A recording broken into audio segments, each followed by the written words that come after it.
नमस्कार, रण क्षेत्र देख रहे हैं आप। आपके साथ मैं हूं लावनी विनीत। रण क्षेत्र में आज बात होगी उस अभियान की, उस मिशन की जिस पर दुनिया भर की निगाहें टिकी हुई हैं।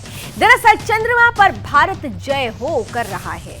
भारत अपने अंतरिक्ष अनुसंधान को लेकर अब किस तरीके से विश्व में धमक बना रहा है, अपनी चमक बिखेर रहा है। हमारे वैज्ञानिकों का लोहा विदेशी धरती पर वो देश जो अपने आप को अंतरिक्ष विज्ञान में धुरंधर मानते हैं, वो भी हमारे वैज्ञानिकों का लोहा मान रहे हैं, क्योंकि आज एक सफल प्रक्षेपण हुआ।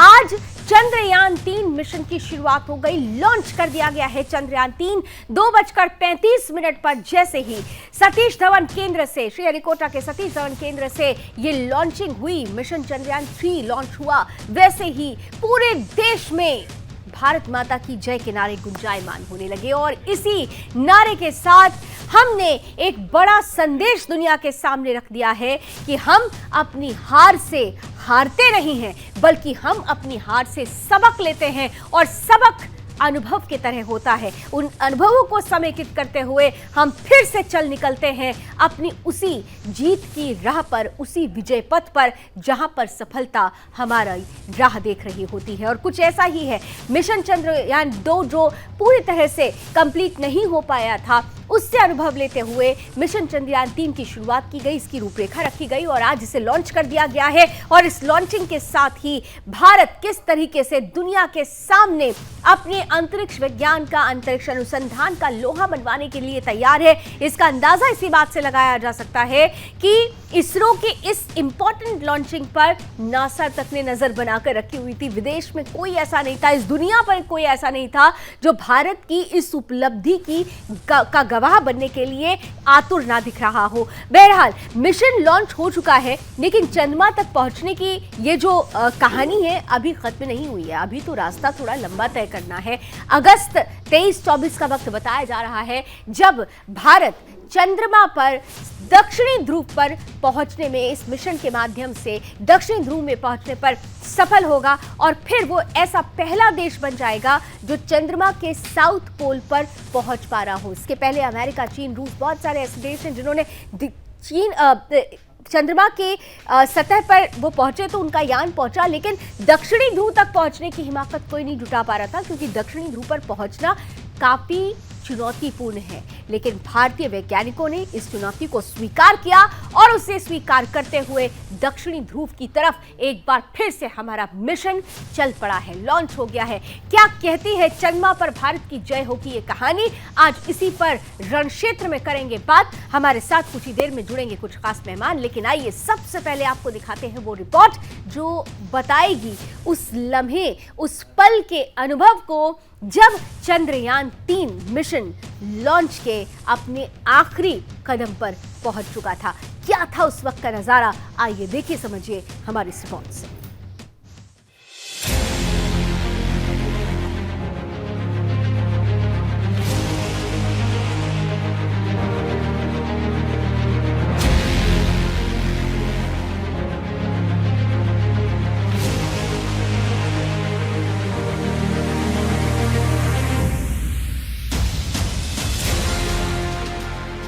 भारत का तीसरा चंद्र मिशन चंद्रयान 3 सफलतापूर्वक चांद की ओर चल चुका है। आंध्र प्रदेश के श्रीहरिकोटा के स्पेस सेंटर से दोपहर 2:35 पर चंद्रयान 3 ने उड़ान भरी। 615 करोड़ की लागत से तैयार हुआ यह मिशन करीब 50 दिन की यात्रा के बाद चंद्रमा के दक्षिण ध्रुव के पास लैंड करेगा। चंद्रयान 3 को भेजने के लिए LVM-3 लॉन्चर का इस्तेमाल किया गया। अगर दक्षिण ध्रुव पर लैंडर की सॉफ्ट लैंडिंग होती है तो भारत दक्षिण ध्रुव पर पहुंचने वाला विश्व का पहला देश होगा।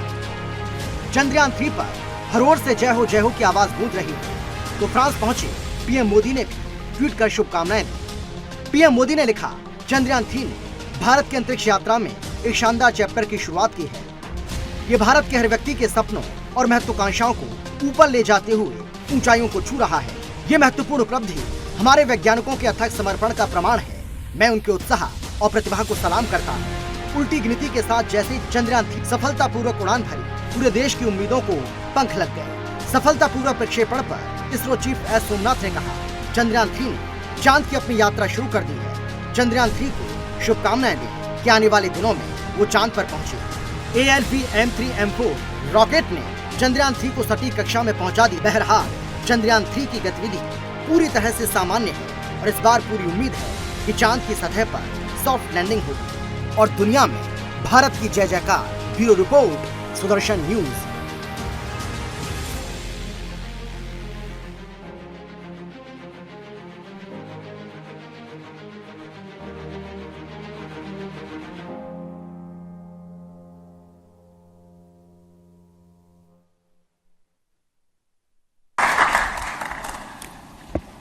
It is indeed a moment of glory for India and a moment of destiny for all of us over here at Sriharikota who are a part of the history in making. Thank you, Team ISRO, for making India proud.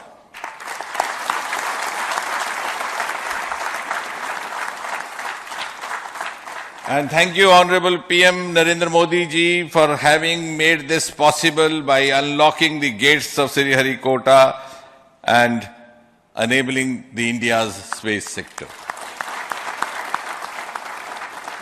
You would recall, Honorable Prime Minister had very recently said, sky is not the limit. And living by his words, I think the Chandrayaan today has gone beyond the limits of sky to discover the unexplored horizons of the universe beyond. See to the stage also is perfectly actually, sir. Good. So we will describe all those details later because of shortage of time. Yes, sir. I take this opportunity to thank all the mission executives because तो एक proud moment है। अंतरिक्ष में भारत का दबदबा किस तरीके से बढ़ता जा रहा है, इसकी एक झलक लगातार हम देख रहे हैं और इसी झलक में छुपी है वो ताकत जो हमारे भारतीय वैज्ञानिकों की है, जिसके आगे अब नासा भी नतमस्तक हो रहा है। ये लॉन्चिंग कितनी खास है, ये मिशन कितना खास है, इस मिशन के सफलतापूर्वक पूर्ण हो जाने के बाद कितना बदलाव आएगा भारत के लिहाज से, खासतौर से अर्थव्यवस्था के लिहाज से कितनी बड़ी उपलब्धि से मानी जाएगी, ये सब कुछ होगा आज चर्चा का विषय। और इस पर बात करने के लिए हमारे साथ जो खास अतिथि मौजूद हैं उनका परिचय आपसे कराती हूं, स्वागत करती हूं। हमारे साथ इस वक्त आज के पैनल में senior space scientist professor doctor Narendra Bhandari ji हैं, बहुत बहुत स्वागत है। हमारे साथ इस वक्त एमिटी यूनिवर्सिटी से प्रोफेसर हैं और स्पेस साइंटिस्ट हैं प्रोफेसर डॉक्टर शिवानी वर्मा हैं, आपका भी बहुत बहुत स्वागत। और साथ ही साथ इस पैनल में हमारे साथ आज दो एस्ट्रोनॉमर्स हैं, हमारे साथ एस्ट्रोनॉमर तरुण शर्मा और एस्ट्रोनॉमर रवीना जी हैं, आप दोनों का भी बहुत बहुत स्वागत। तो अंतरिक्ष में भारत की क्षमता का लोहा मान रही है दुनिया, क्योंकि आज मिशन चंद्रयान 3 सफल लॉन्च हो चुका है, लेकिन ये इसे अभी पूर्ण नहीं माना जाएगा, ये तो स्टेप अभी शुरू हुआ है। आगे आगे जो तस्वीर आएगी वो कितनी महत्वपूर्ण होगी, क्या क्या स्टेज है और किस तरीके से ये अंतरिक्ष में भारत की नई धमक को बताती है, आइए ये सब कुछ जानने समझने के लिए सीधे अपने पैनलिस्ट के पास चलते हैं। और सबसे पहले डॉक्टर नरेंद्र भंडारी जी, आपके पास आ रही हूं मैं। आपका पहला कमेंट, बहुत इंपॉर्टेंट आज का दिन और खास तौर से ऐसे समय में जब लगातार हमारे देश को सांप और सपेरों का देश कहा जाता था, लेकिन अब धीरे धीरे करते करते हमने इस तरीके से परिस्थिति बना दी कि अब दुनिया को ये कहने पर मजबूर कर दिया है कि यहां पर हमारे देश में अगर धर्म है तो धर्म के अंदर ही विज्ञान है, और उसी को आधार बनाकर आज मिशन चंद्रयान 3 का प्रक्षेपण हुआ है। पहला कमेंट सर, किस तरह से ले रहे हैं? देखिए, हमने पहला जो इसका स्टेप है वो तो सक्सेसफुली कंप्लीट कर दिया है। चंद्रयान मॉड्यूल और उसको अर्थ के, पृथ्वी के चारों ओर हमने स्थापित कर दिया है। यह भी एक बहुत बड़ी उपलब्धि है, पर अभी जो हमारा ध्येय है, हमारा उद्देश्य है, वो दो हैं। एक तो टेक्नोलॉजिकली प्रूव करना कि हम सॉफ्ट लैंड कर सकते हैं मून पर, और दूसरा मून के साउथ पोल के पास में, एक्चुअली रियल साउथ पोल पे ये नहीं उतर रहा है, उसके पास में 70 डिग्रीज के करीब उतर रहा है। वहाँ पर क्या खनिज हैं, कितना पानी है और मून के अंदर क्या है, वो साइस्मिक एक्सपेरिमेंट हैं, टेम्परेचर प्रोफाइलिंग है, कंडक्शन है, ये सब हमको मालूम करना है। तो इसके दो उद्देश्य हैं, टेक्नोलॉजिकल और वैज्ञानिक। वो जब कंप्लीट होंगे तब हमारे लिए ये एक बहुत बड़ी उपलब्धि बनेगी। तो अभी हम पृथ्वी की कक्षा से मून तक जाएंगे, वह रास्ता भी सरल नहीं है, पर हम 2 बार कर चुके हैं और हमें आशा है कि हम मून के ऑर्बिट में चले जाएंगे। फिर जो इसका जो प्रोपल्शन है वो मून के चारों तरफ से फिर नीचे उतरेगा धीरे धीरे, और विक्रम लैंडर और जो इसका रोवर है प्रज्ञान रोवर, दोनों पे कई यंत्र लगे हुए हैं, वो सॉफ्ट लैंड होंगे और फिर हमें वैज्ञानिक डेटा मिलेगा, तब जाके मिशन कंप्लीट होगा। तो मुझे बड़ी आशा है कि अभी हमने इसके लैंडर को बहुत मजबूत बनाया है, कई नए सेंसर लगाए हैं, उसके प्रोपल्शन सिस्टम में इम्प्रूवमेंट किया है, तो ये वास्तव में सक्सेसफुल होगा, ऐसी हमें आशा है। इसमें कोई दो राय नहीं है कि भारत और भारतवासी की जो आशा है वही उम्मीदों को पंख देती है, और इस बार पूरी तरीके से प्रोफेसर शिवानी आपके पास में आ रही हूँ। देखिए, जब हम किसी मिशन को लॉन्च करते हैं तो उसका जो लॉन्चिंग का सक्सेस रेट है, अगर हम बीते इतिहास को उठाकर देखें तो 100% रहा है।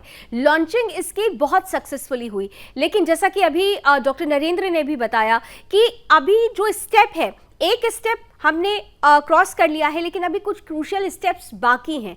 खास तौर से उन स्टेप्स को लेकर क्या इस बार चंद्रयान 2 से जो अनुभव हमने लिए थे, उन अनुभवों के आधार पर उन तमाम खामियों को, जटिलताओं को दूर कर लिया गया है? आप ये मानती हैं कि लॉन्चिंग का सक्सेस रेट जो परसेंटेज है वो 100% है, तो पूरी तरह से इस मिशन का सक्सेस रेट भी 100% ही होगा?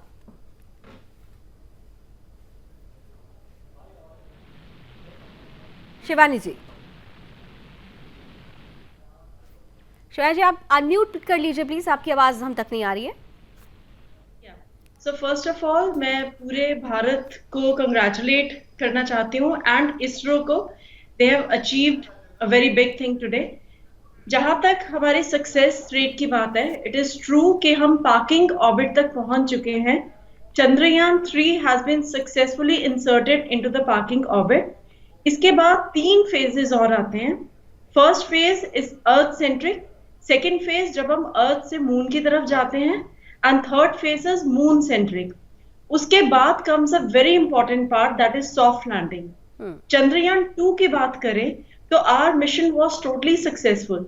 जस्ट लास्ट पॉइंट पे जाके there was a problem because we were not able to reduce the velocity. जितना टाइम हमें वेलोसिटी रिड्यूस करने में लगा, उतने टाइम में ज्यादा थ्रस्ट प्रोवाइड हो गया, and maybe that accounted for failure of Chandrayaan 2। But Chandrayaan 3 में हमने बहुत सारे मेजर्स लिए हैं। We have improved our sensors, हमने बहुत सारे एल्गोरिथम्स को इम्प्रूव किया है, हमने बहुत सारी कॉम्प्यूटेशंस को इम्प्रूव किया है। We have made our lander more robust, launching pads हमारे ज्यादा बेटर है, लेग्स इंक्रीज किए हैं हमने, number of legs, and there is a probability कि जो हमारा चंद्रयान 3 है, it will be a big success.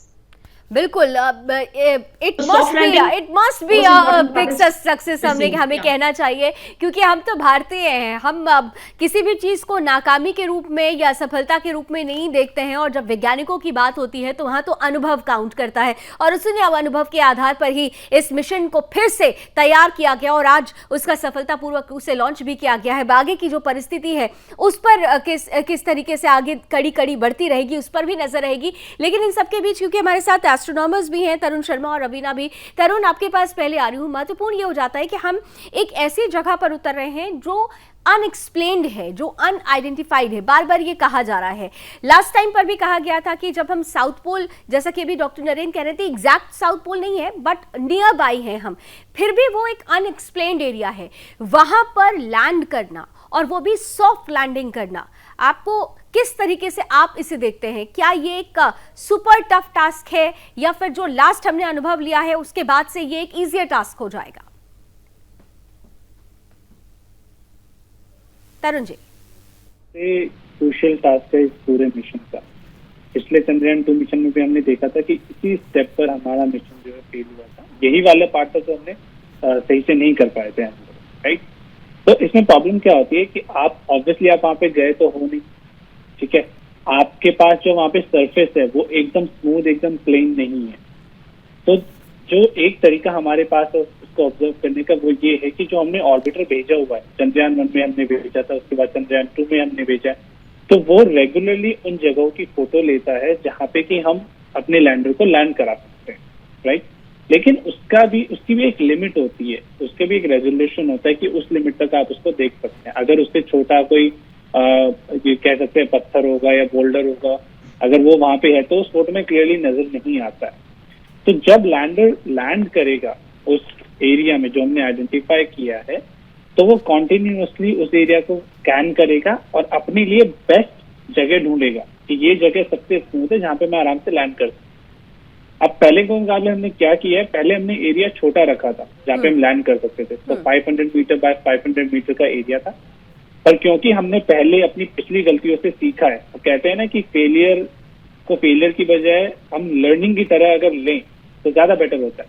तो हमने वही किया, हमने पिछले मिशन में जो हमारे फेलियर्स थे उनको हमने लर्निंग बनाया है अपनी। मैम ने बताया, सर ने बताया कि हमने इम्प्रूव किया है अपने लैंडर को, राइट। हमने एक एक्स्ट्रा जो फ्यूल है वो ज्यादा रखा हुआ है, सेंसर बेटर है। तो अब हमारे पास एरिया भी बड़ा है, अब हमारे पास 4 किलोमीटर बाय 2.5 किलोमीटर का एरिया है जहाँ पे हम लैंड करेंगे, तो सक्सेस रेट ज्यादा होगा। ये कहने की ये बिल्कुल सही बात है, कॉन्फिडेंस ज्यादा है इस बार और होप करते हैं कि हम जरूर लैंड करेंगे। बिल्कुल, यानी इस बार स्पेस जब बढ़ाया गया, ठीक वैसा ही मैं सुबह से ही अपने दर्शकों को बहुत साधारण भाषा में बार बार समझा रही हूँ कि हम 1 BHK में रहते हैं तो कैसे रहते हैं, और जब हमें 3 BHK मिल जाता है तो हम उसको एक्सपैंड करते हैं और वहाँ थोड़ा आराम से रहते हैं। तो कुछ वैसा ही इस बार लैंडिंग के लिए स्पेस देने की तैयारी की गई थी और इसे ही बहुत इंपॉर्टेंट पार्ट माना जा रहा है। लैंडिंग को लेकर इसे भी माना जा रहा है, बहुत सारे वैसे तो ऐसे पार्ट्स हैं। लेकिन रवीना, आपके पास आते हुए आपकी नज़र में आज का दिन तो बहुत महत्वपूर्ण है, क्योंकि मैं ये देख रही हूँ कि जो हमारे आने वाले जो वैज्ञानिक पीढ़ी है उनके लिए आज का दिन एक मिसाल बनने वाला है। चंद्रयान 2 के समय भी ये कहा गया था, लेकिन चंद्रयान 3 की लॉन्चिंग के समय बहुत सारे क्योंकि परिवर्तन भी किए गए, बहुत सारी परिस्थितियों में भी बदलाव आया। तो किस तरह से आप ले रही हैं आज के दिन को, और क्या लगता है आपको 100% सक्सेस रेट होगा इस मिशन का? वो हमारे भारतीय वैज्ञानिकों के लिए, फिर चाहे वो भारतीय वैज्ञानिक जो पूरी जो फोर्स है जो इस मिशन के पीछे थी, जो हम एस्ट्रोनॉमर्स हैं, साइंटिस्ट हैं जो इन मिशन को स्टडी कर रहे हैं, या जो हमारे नौजवान बच्चे हैं या जो पीढ़ियां हैं, वो हम सब के लिए बहुत ही महत्वपूर्ण दिन है। आज का जो दिन है वो हम लोगों के लिए इतना बड़ा है कि जो हम पीछे बहुत थोड़े से फर्क से जो हम अनसक्सेसफुल हो गए थे चंद्रयान 2 के दौरान, आज हमने वो फिर से उसे पूरा करने का हमने जो आज निभाया है और हम इसमें बिल्कुल कामयाब होंगे। सबसे बड़ी बात है कि हम आत्मनिर्भर होकर जा रहे हैं, हम टेक्नोलॉजी में इतने एडवांस हो चुके हैं, फिर चाहे वो कॉस्ट को लेकर हो, हमने जो जिस कॉस्ट में इस मिशन को बनाया है वो अपने आप में काबिल तारीफ है। और आत्मनिर्भर होकर अपनी टेक्नोलॉजी में इतना आगे पहुंच के कि इंडिया जो है पहला देश बन जाएगा अगर हम अपना लैंडर जो है साउथ पोल पे लैंड करवा देते हैं, तो हमारे लिए तो गर्व की बात है ही है। और हमने इस बार इतनी तैयारी की है, इतनी हम टेस्टिंग हमने की है इससे, तो बिल्कुल पूर्ण विश्वास है कि नाम हम लोग जरूर इसमें कामयाब होंगे। बिल्कुल, और कहते भी हैं ना कि जब आप अभ्यास लगातार करते हैं तो उसका जब मेन दिन आता है उस पर परिणाम भी बहुत अच्छा आता है। अभ्यास किया गया, अनुभव को समेकित किया गया और उसके बाद इस मिशन की लॉन्चिंग। डॉक्टर नरेंद्र, सबसे महत्वपूर्ण है, देखिए मिशन लॉन्च हुआ और इसमें कोई दो राय नहीं है कि लॉन्चिंग में हम हमेशा से ही बार बार मैं कह भी रही हूँ कि 100% सक्सेस रेट रखते हैं। और जिस LVM-3 Mark 3 रॉकेट के साथ, बाहुबली रॉकेट के साथ इसे लॉन्च किया गया, उसका तो सक्सेस रेट 100% ही रहा है। 7 मिशन उसने कंप्लीट किए हैं। लेकिन एक स्टेज हमने क्रॉस कर ली, पृथ्वी की कक्षा में, ऑर्बिट में, मान लीजिए कि ये इस्टेब्लिश हो चुका है। इसके बाद की जो स्टेजेस हैं उसमें किस तरीके से कड़ी दर कड़ी अब आगे बढ़ा जाएगा। 23-24 अगस्त कहा जा रहा है लैंडिंग होनी है, लेकिन उसके पहले 5 अगस्त का दिन भी निर्धारित किया गया कि वो चांद की ऑर्बिट में पहुंचेगा। ये जो पूरा गैप है ये कितना क्रूशियल होगा और किस कड़ी के साथ आगे बढ़ेगा? डॉक्टर नरेंद्र, देखिए, हमने इसको एक पृथ्वी के चारों ओर अंडाकार एलिप्टिकल ऑर्बिट में एस्टेब्लिश किया है। अब हम उस एलिप्स की जो मेजर एक्सिस है उसको धीरे धीरे बढ़ाते हुए क्योंकि हम एनर्जी कंजर्व करना चाहते हैं, धीरे धीरे बढ़ाते हुए उसको चांद तक जाना है। और वो कॉरिडोर बहुत नैरो होता है, उसमें प्रिसीजन की आवश्यकता है, तभी ये चांद के चारों ओर कैप्चर होगा उनके ऑर्बिट में। यदि उसकी वेलोसिटी ज्यादा है तो वो बाहर निकल जाएगा, और अगर कम है तो वो चांद पे गिर जाएगा। तो वो बहुत क्रूशियल स्टेज है। तो ये पहली स्टेज तो हुई इसके ऑर्बिट को बढ़ाना और चांद तक पहुंचना। फिर ये चांद के चारों ओर घूमेगा और स्टेबल करेगा अपना ऑर्बिट को, और फिर जो है लैंडर और रोवर चांद पे सॉफ्ट लैंडिंग करेंगे। पर हमारा जो अंतिम उद्देश्य है वो वैज्ञानिक उद्देश्य जी। तो पुराने संदर्भ में देखें चंद्रयान-1 में, तो चंद्रयान-1 ने 3 खोजें की थी, बहुत ही सक्सेसफुल मिशन रहा था वो। एक तो उसके पहले ऐसा जानते थे कि पानी नहीं है वहां पर, और वहां ज्वालामुखी आजकल नहीं फटते हैं, और वहां प्लेट टेक्टोनिक्स नहीं है। तो चंद्रयान-1 मिशन ने ये तीनों को गलत सिद्ध किया और बताया कि पानी है, और बहुत पानी है साउथ पोल के पास में, फ्रोजन है, बर्फ की तरह है, ज्वालामुखी भी है वहां पर, और वहां प्लेट टेक्टोनिक्स है। तो हम इसको वैज्ञानिक ढंग से देखें तो अभी जब ये डेटा आएंगे तो हम उसको प्रूव करेंगे, कितना पानी है, उसका थर्मल प्रोफाइल क्या है, उससे पता चलेगा। और तो हमें अभी थोड़ा इंतजार करना पड़ेगा इसके पूर्ण सक्सेस होने के समय के लिए। जी डॉक्टर शिवानी, जैसा कि अभी नरेंद्र जी ने भी बताया कि देखिए इस पूरी मिशन में लास्ट टाइम पर भी जो पूर्ण नहीं हो पाया था मिशन, वेलोसिटी का बहुत बड़ा खेल होता है इसमें, क्योंकि अभी देखिए वेलोसिटी है, अभी जो गति है उसको तो तेज़ किया गया है, लेकिन जैसे जैसे ऑर्बिट के बाद अब सॉफ्ट लैंडिंग की बात आएगी उस गति को धीमा किया जाएगा। उसे कंट्रोल करने के लिए क्या कुछ खास व्यवस्था होती है इस तरीके के मिशन में? क्या कुछ खास इस बार, क्या कोई बदलाव किया गया है? जो हमारा propulsion मॉड्यूल है, in our Chandrayaan 3 we are having a module named as propulsion module. तो बेसिकली ये propulsion मॉड्यूल हमारी डायरेक्शन एंड हमारी वेलोसिटी दोनों को कंट्रोल करेगा। When we are going from earth towards the moon, तो हमारे ऑर्बिट रेजिंग मैन्यूवर्स होते हैं, उससे हम क्या करते हैं, जो एलिप्टिकल ऑर्बिट है उसका एरिया बढ़ाते हैं। So we are moving away from earth towards the moon, that is being done using this propulsion module only। जब हम मून सेंट्रिक फेज में पहुंचेंगे, लूनर सेंट्रिक फेज में, दैट इज फेज नंबर 3, तब हमारी वेलोसिटी कम होनी चाहिए। Again propulsion module comes into picture that acts as velocity reduction mechanism, and धीरे धीरे वो वेलोसिटी को इतना कम करेगा कि हमारी हार्ड लैंडिंग की जगह पे सॉफ्ट लैंडिंग होगी। वेलोसिटी की जो वैल्यू है, vertical velocity and horizontal velocity, दो वेलोसिटीज हम लेते हैं। Vertical velocity should be kept less than 2 meters per second and horizontal should be less than 0.5। So that value propulsion module maintain करेगा ताकि हमारी लैंडिंग सॉफ्टली हो जाए।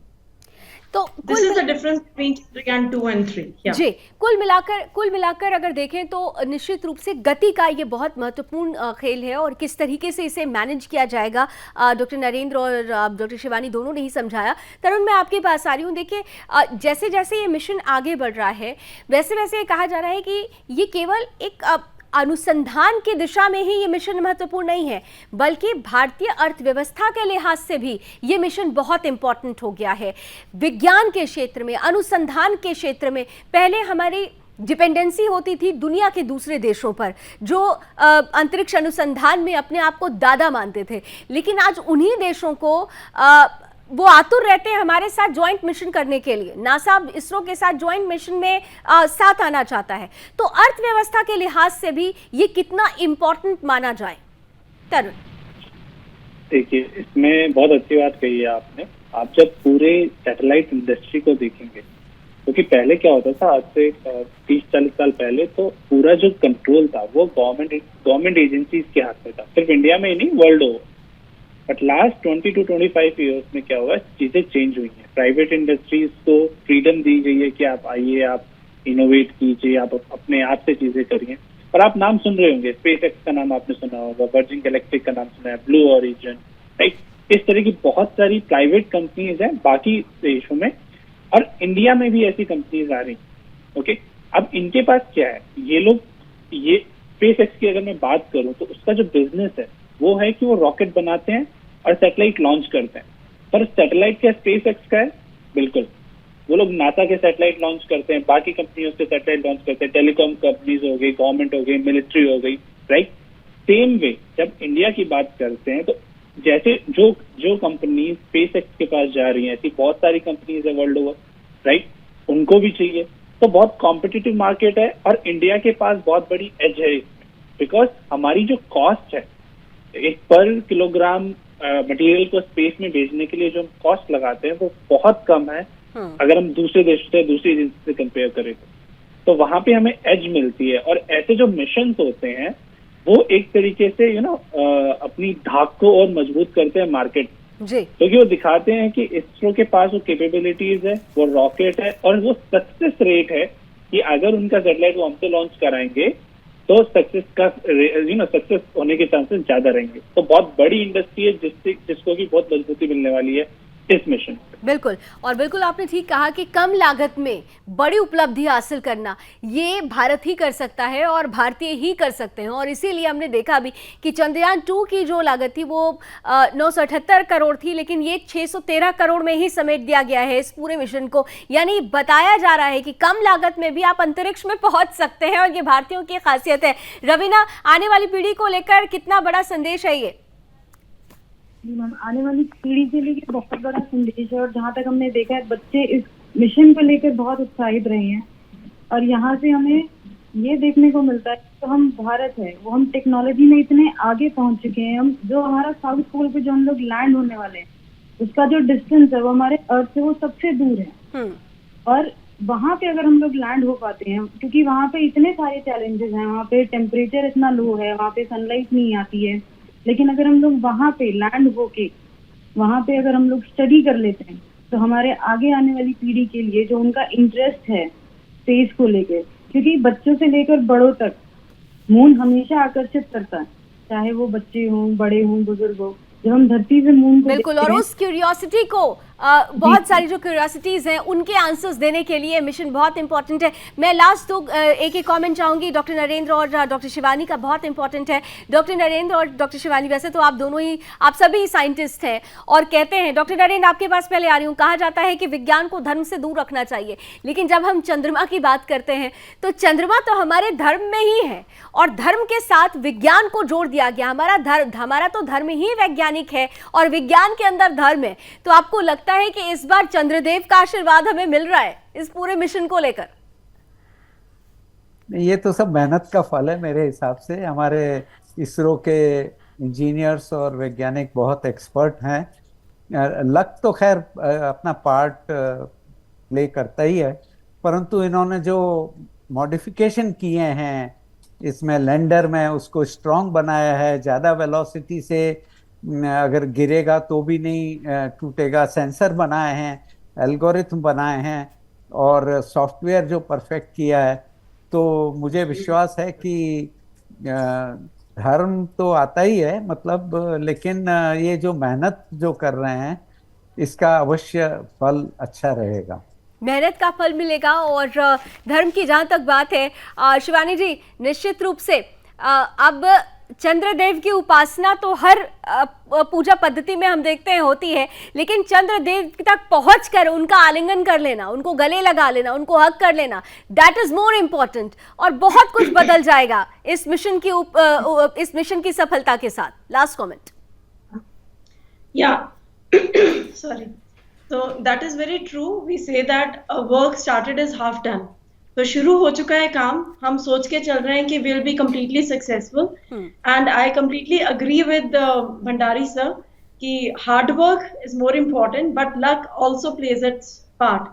इसरो साइंटिस्ट ने बहुत मेहनत की है। within a span of 4 years उन्होंने नेक्स्ट लूनर मिशन को ऑलमोस्ट सक्सेसफुल बना दिया। बिल्कुल, आई एम वेरी श्योर कि ये मिशन सक्सेसफुल होगी and it will be having very long lasting effects. बिल्कुल, हर कोई इसी श्योरिटी के साथ, इसी उम्मीद के साथ इस मिशन में जुड़े हुए सभी वैज्ञानिकों को शुभकामनाएं दे रहा है और हम पूरी आस में हैं कि इस बार ये चंद्रयान मिशन 3 अधूरा नहीं रहेगा, पूर्ण जरूर होगा और भारत की बदली हुई तस्वीर दुनिया भी देखेगा। थैंक यू सो मच आप सभी का हमारे साथ जुड़ने के लिए, अपने अपने मन की बात हम तक साझा करने के लिए। तो आज का दिन बहुत इंपॉर्टेंट रहा। चंद्रमा पर भारत की जय हो रहा है, लॉन्च हो चुका है ये मिशन, लेकिन इंतजार अब 23 और 24 अगस्त का है, जब इस मिशन में चंद्रयान की खासतौर से लैंडर की सॉफ्ट लैंडिंग हो सके।